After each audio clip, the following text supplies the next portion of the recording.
ಆತ್ಮೀಯ H16 news ಅರ್ಥಾತ್ ಹೇಸಿದಾಮ್ಗೆ ಸ್ವಾಗತ. ನಾನು ನಿಮ್ಮವ MI ಅಥವಾ ಮಲ್ಲಪ್ಪ ಜೋತಾವರ್. ಆತ್ಮೀಯರು, ಇತ್ತೀಚೆಗೆ ಬೆಳಗಾವಿಯ ಬಸವರಾಜ ಕಟ್ಟಿಮನಿ ಪ್ರತಿಷ್ಠಾನದ ಸಭಾಂಗಣದಲ್ಲಿ ರಾಜ್ಯ ಮಟ್ಟದ ವಿಚಾರ ಸಂಕಿರಣ ನಡೆದು ಹೋಯಿತು.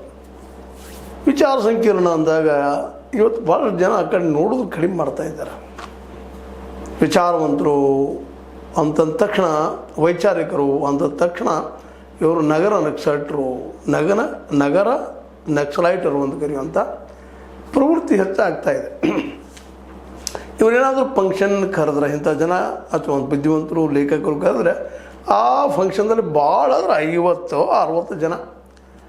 ಕೆಲವೊಮ್ಮೆ ಇವತ್ತು ಯಾವ ಪರಿಸ್ಥಿತಿ ಬಂದದಪ್ಪ ಅಂತ ಇಂಥ ಫಂಕ್ಷನ್ಗಳಿಗೆ ನಾವು ಊಟ ಹಾಕ್ತೀವಿ ಬರ್ರಿಪ್ಪ ಅಂತ ಕರೆಯೋ ಪ್ರಸಂಗ ಬಂದದ್ದು.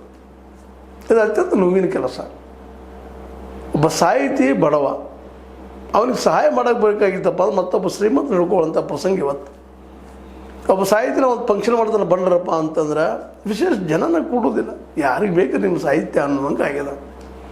ಇನ್ನು ಸಿನಿಮಾ ರಂಗದಲ್ಲೇ ಸಂವೇದನಾಶೀಲ ಸಿನಿಮಾಗಳು 1970, 60, 70, 80 ಸುಮಾರಿಗೆ ಬಂದಂಥ ಸಿನಿಮಾಗಳು ಕನ್ನಡದಲ್ಲಿ ಜಬರ್ದಸ್ತಾಗಿ ಬಂದು ಹೋಗ್ಬಿಟ್ಟು.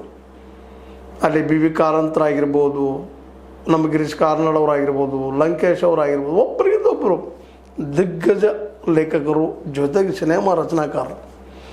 ಅವರ ನಡುವೆ ಬೆಳೆದು ಬಂದಂಥವ್ರು ನಮ್ಮ ಬರಗೂರು ರಾಮಚಂದ್ರಪ್ಪನವರು. ಇವತ್ತು ಬರಗೂರು ರಾಮಚಂದ್ರಪ್ಪನವ್ರು ಇರಲಿ, ಮತ್ತೊಬ್ಬಿರಲಿ, ಭಗವಾನ್ ಇರಲಿ, ಯಾರೂ ಇರಲಿ, ಅವ್ರ ಮಾತುಗಳನ್ನ ಕೇಳೋದಕ್ಕೆ ಇತ್ತೀಚೆಗೆ ಜನನ ಕಡಿಮೆ ಆಗ್ತಾಯಿದೆ. ಮತ್ತು ಇತ್ತೀಚೆಗೆ ಏನಾಗಿದೆಪ್ಪ, ಒಂದು ಫಂಕ್ಷನಪ್ಪ ಅಂದ್ರೆ ನೀವು ಅವ್ರನ್ನ ಕರೆಸಬೇಕು.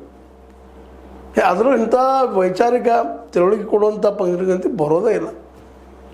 ಅವ್ರು ಏನಾದರೂ ಒಂದು ಏನೋ ಸಿಹಿ ಊಟ ಅದಪ್ಪ ಅಂದ್ರೆ ಬರ್ಬೋದು, ಬಂದು ಕುಂತು ಊಟ ಮಾಡಿ ಹೋಗ್ತಾರೆ. ಅದು ಕರೆಕ್ಟ್ ಊಟ ಟೈಮ್ ಬರೋದು ಜನ ಭಾಳ ಇದ್ದಾರೆ.